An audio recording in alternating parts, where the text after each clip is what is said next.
it is a hard problem. I'm not surprised that it isn't like. I also totally agree. Um, During the pandemic, I was actually working very, very hard on COVID, as Adam and others know.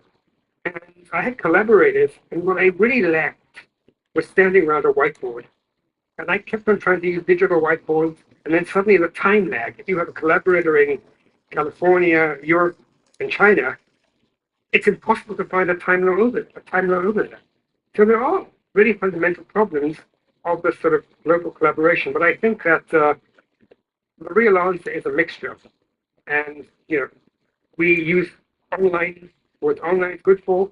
I also believe that people need to learn from anything. People need to be able to learn from any material because we're going to have to learn all our lives. Things are changing so dramatically. We should never stop learning. So we should actually learn how to learn from anything. And that's a hard lesson. It basically involves being not being fooled. We should not be fooled by fake news. And that's going to be an important exercise. So I think there was a class in how not to be fooled by fake news and how to ask the right questions. That's the kind of skills we need. Indeed. We at Nobel Prize Outreach are trying to collaborate, in the process of collaborating uh, on a project to have courses in critical thinking. We at Nobel Prize we need News and how to ask the right questions. That's the kind of skills. And what online is good for. I also believe that people need to learn from anything. People need to be able to learn from any material because we're going to have to learn all our lives. Things are changing so dramatically. We should never stop learning. So we should actually learn how to learn from anything. And that's a hard lesson. It basically involves being not being fooled. We should not be fooled by fake news. And that's going to be an important exercise. So I think there was a class in how not to be fooled by fake news and how to ask the right questions. That's the kind of skills we need. Indeed. We at Nobel Prize Outreach are trying to collaborate, in the process of collaborating on a project to have courses in critical thinking, which address this, and of course many other people are doing similar things around the world. We entirely agree on the importance of this. Chillin, please. Please. I actually wrote a book named Homo sapiens. As Homo means form in Latin, and sapiens is Homo sapiens. Know what I mean? People change it from Homo sapiens to Homo sapiens. Yeah, that's what I'm thinking. So we are Homo sapiens, right? But students, I thought I watched young students. They use YouTube to learn a lot of times, and they know that all people are not that smarter than like AI or YouTube or many uh, very outstanding contents in the YouTube. They realize that from here in Korea, they could watch and learn like Stanford University professor lectures and MIT lectures anytime, anywhere. So they believe that this is a good way to learn, and they changed the attitude, and they met pandemic. In that case, junior school, high school teachers, they quit, and they linked in Korea like some uh, online lectures. So they couldn't meet teachers in school, and parents were not helpful in that case. So they learned from the online content and think about it, and they know that if I want to become successful, I have to learn a lot. So they start to depend on online.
Environment more and more.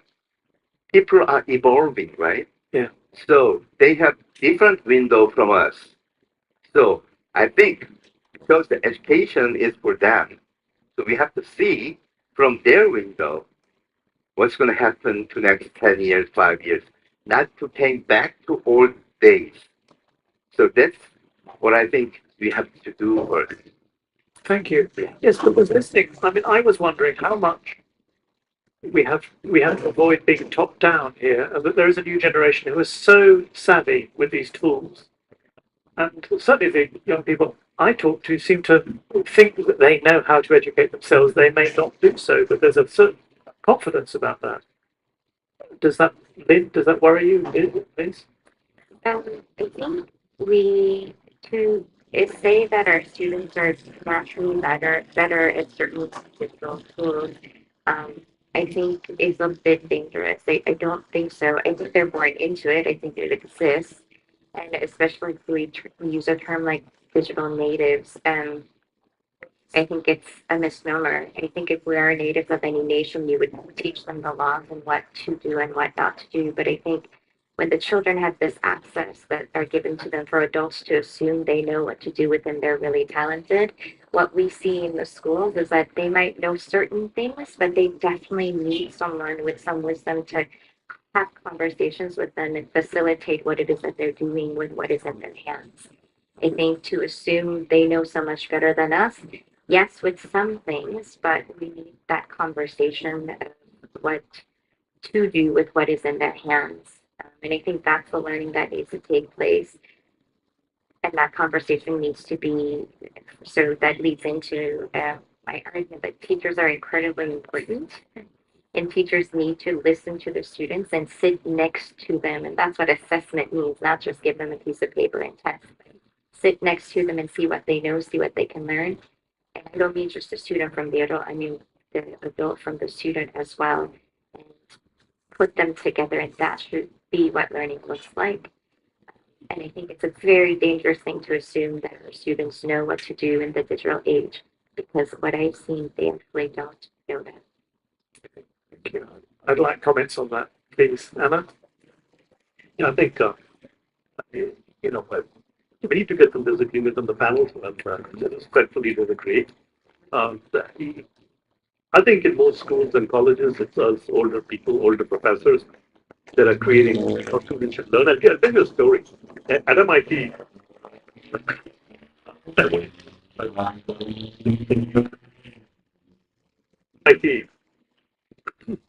I wanted to do an experiment 6 or 7 years ago where I said, one of my colleagues argues, online learning is no good, it's got to be in person, I have to be there at the stage on stage, I'm the person to teach. And then I said, right, how about we do an A-B test where half the class takes an online class, half the students take your in-person class, and then we give them a common exam and we measure things like satisfaction, stress. And first of all, the shocking part was one of my colleagues said, wait, if I don't teach, if I don't lecture, then what do I do? And I have to explain to them that, lecturing is only one small facet of teaching. But we did this test, and what we found was that students absolutely loved the digital model. These were on-campus matriculated students studying, paying tuition at MIT. Exam scores were similar on purely digital or online. The stress levels of the students during the online class was a whole standard deviation lower. And the reasons they gave were that we could do things that flexibility. You can watch the videos whenever you want. The most common video watching time, midnight to 2 a.m. Why do we drag them to class at 8 o'clock in the morning? So students in Seoul, how many of you enjoy being dragged to class at 8 o'clock in the morning? Raise your hand. Not a single hand has gone up. I think the key here is that we need to listen to the students. They all are digital natives. They really enjoy pacing themselves. Most people watch my videos from MIT online at 2x the speed, and they mute the professor and they read the transcript. Professors don't like being muted, but the students want to mute the professor, speed the video up, and read the transcript. So I think we need to be listening to people. I think it's more flexible. Grading, they want multiple tries. And so this way they can try and answer multiple times to get the answer. So all of these things lead to lower stress. Thank you. Thank you very much. Anyone want to make a burning comment? Michael? No, I strongly agree with Adam's conjecture. I think students really do know how to learn. And I have a lot of grandchildren, so I can relate to their experiences. And it seems that online learning is quite amazing. The other thing to point out is that very, very soon, all language barriers will go away. Really soon. Within probably 2 or 3 years, it doesn't matter what language it's in, it will be translated to your own language. So this is something which AI will definitely be doing. I think that we always tend to think that the young generation doesn't know things, but the young generation so far has always been smarter than their parents. And I think the young generation that grows up with large language models will be a lot smarter than their parents. So I think that kids can really play a very important role in their own education. It will happen anyway. I mean, and it may be from TikTok. It may be from media that we don't spend time on. I think it really is a rapidly changing world, and I think any assumption that we think we know what we're doing is really a mistake. Thank you.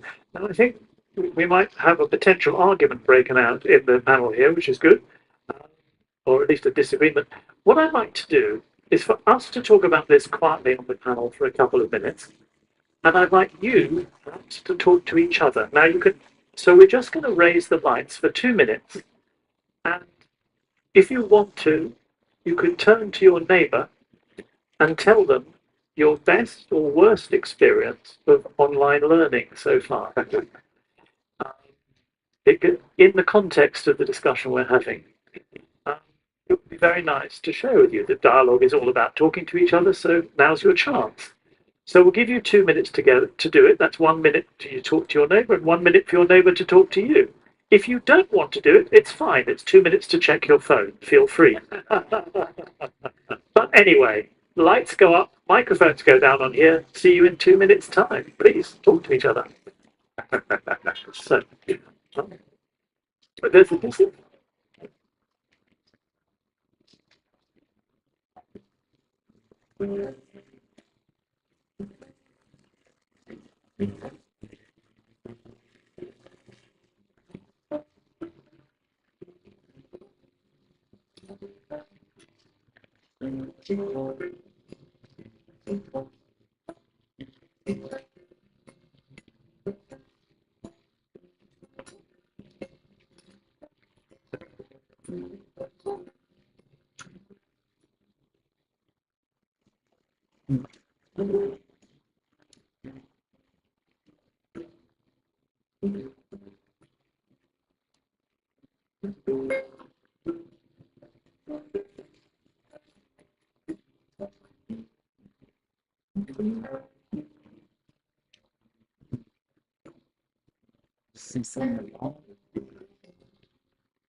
Good to hear conversations happening right Are we back? Yes. People like, yeah. Thank you.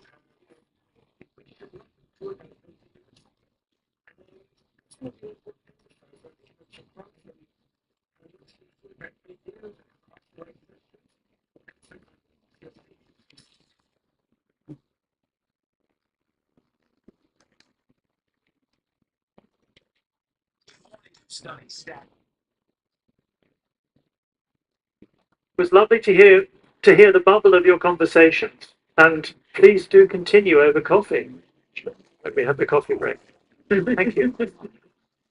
In those 2 minutes, we reached consensus on the panel. Liz can sum it up quickly. I think the consensus was that it's not necessarily a disagreement we're having. We actually agree on the topics that were said, that we have come to the agreement that we're talking about two different things, right? So everything that Anna and Michael said in the way that, students learn, our whole point was that with all the access that they have, we have to be able to talk about it together and coach each other, the young and the old, and figure out what it is that we're trying to learn. And with the devices in hand, we got into a bigger topic even about who's creating that curriculum. That should be where that conversation continues, right? What are we getting our students to learn and why is that important? When we test them to see what they know, what are we testing? and what are we saying is the important information for you to actually take away. So we're talking about two different things. Within technology, there are a lot of apps, a lot of different ways that we can kind of continue to spread that conversation.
I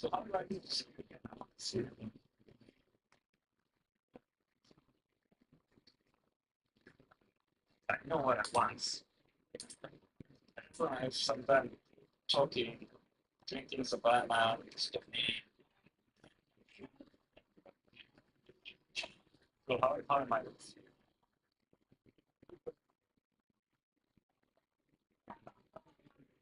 I don't know what they say. Money, Venus, that is life. So I don't really like to give my life.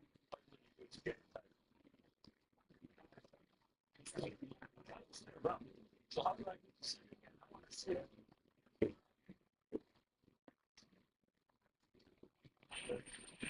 I know what I want.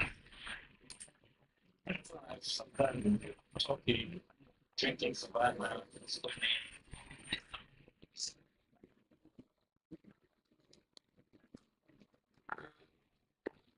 Yes, in essence, it wasn't necessary to disagreement on online learning.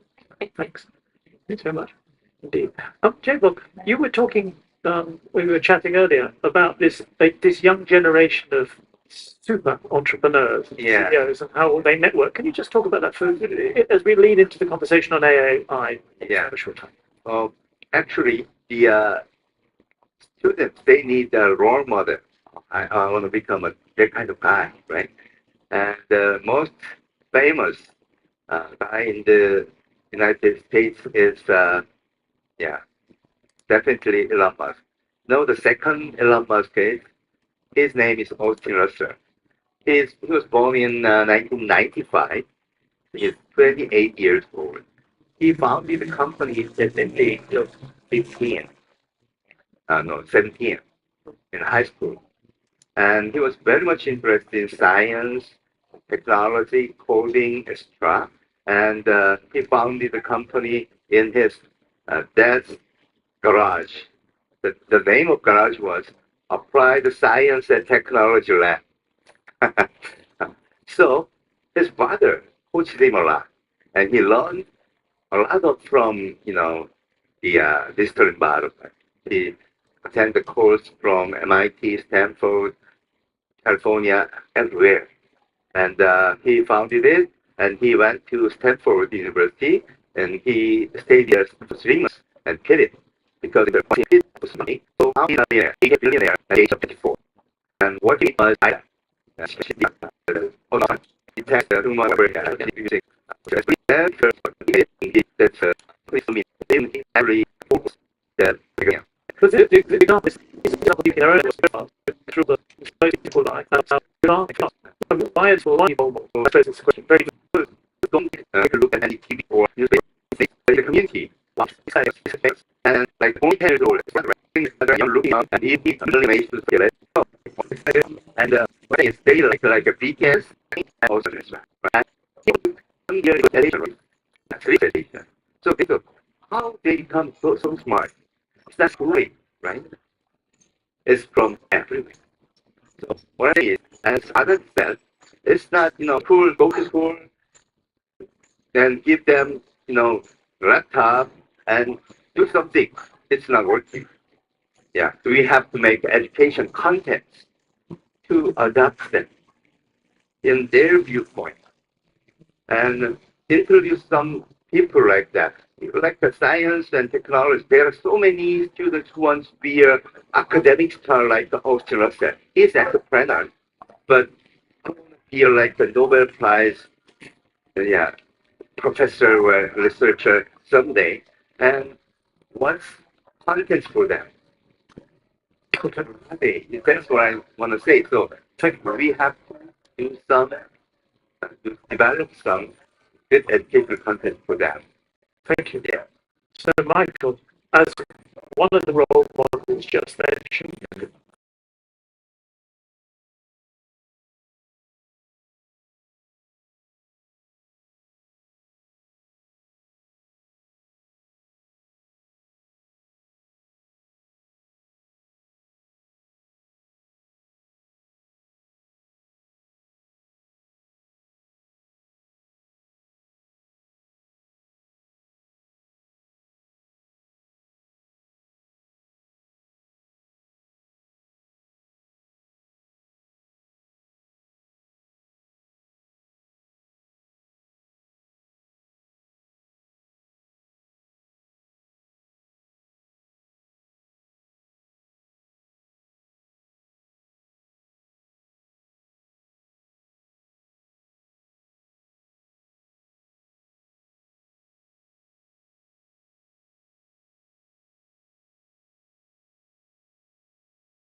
So we don't have a lot of time left. I just wanted to say that we now have all heard about these large language models that have learned so much.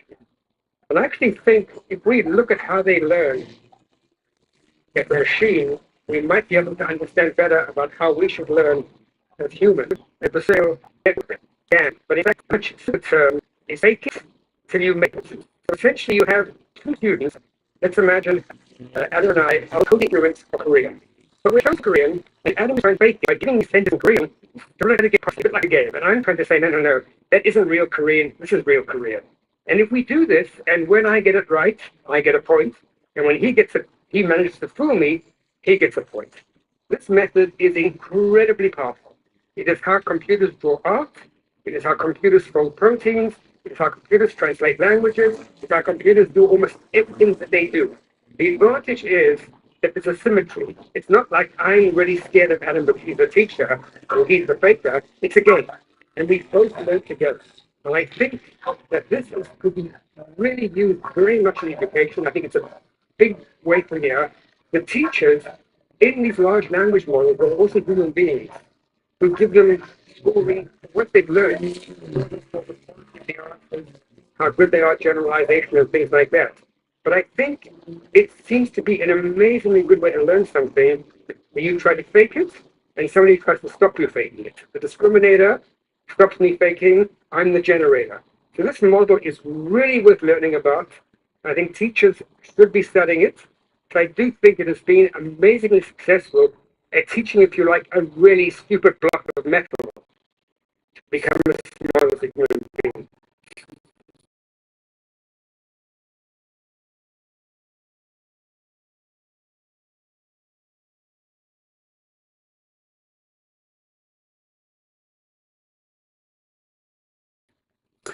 I think in this relationship, Michael, I think it's clear that you're the teacher and I'm the faker. But We switched roles out. Um, Nick, would you just quiet for a while? Do you want to comment on this? Well, there's so many things going on in this conversation. And I'm fascinated by this, Dan. And I'm interested in asking Michael, so if you try to insert that into, teacher preparation, what would that look like?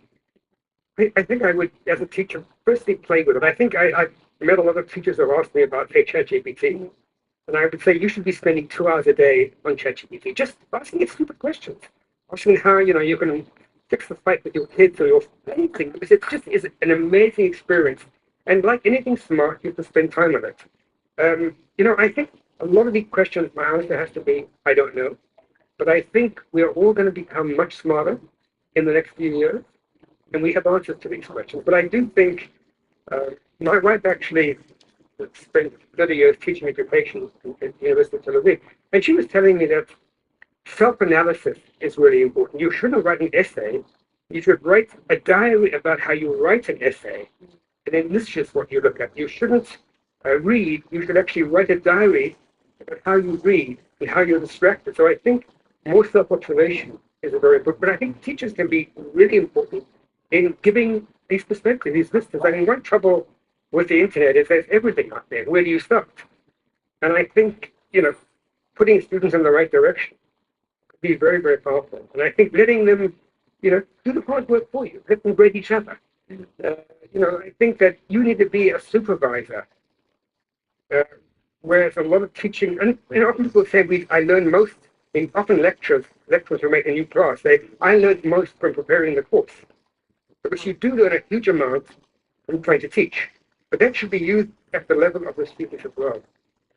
On that 2 hours on ChatGPT, it'd be interesting to know who in the audience, hands up, spends 2 hours a day on ChatGPT. I suppose some of the students know their teachers are in the room, so they may be a bit shy about this, but nobody. 1 hour on ChatGPT a day. We're beginning. Half an hour? People who look at ChatGPT sometimes. Wow. I'd say it's still the minority. It's not enough. It's growing up. No, not enough. As I said, Adam, last night, we all have to learn to love ChatGPT. Not to be frightened, because the fact remains that a person with ChatGPT is 50% smarter. Become that way. In Sungkyunkwan University, you have a very difficult time to pronounce that. We had a survey after first semester, and then asked them, did you use ChatGPT during one semester? And they said 96% say yes. Yeah, and then was it helpful? 87% said it was very helpful. So I think, Yeah. I agree. Correct. There's a lot of fear. There's a lot of fear among teachers that ChatGPT and technologies like that simply provide an answer. Students can go to it like a web search type of question, they get an answer, and that will completely kill teaching and learning. The trick here is that you can work, as a teacher, you can work with ChatGPT in a way that ChatGPT does not give an automatic answer. This kind of engineering is a new form of engineering for prompt engineering, and this is becoming extremely popular. Everybody should learn about it. Everybody should take a course on prompt engineering. And what we've done at edX, for example, is as part of our courses, we've introduced a teaching assistant based on ChatGPT. And we've been able to train AI to not give answers. So when students ask the question of AI, AI does not answer the question. AI behaves like a great teacher. What does a great teacher do? If I ask a great teacher, how do you add 4 plus 4? The teacher might say, what do you know how to add? And the teacher might come back with the Socratic question and teach by asking questions.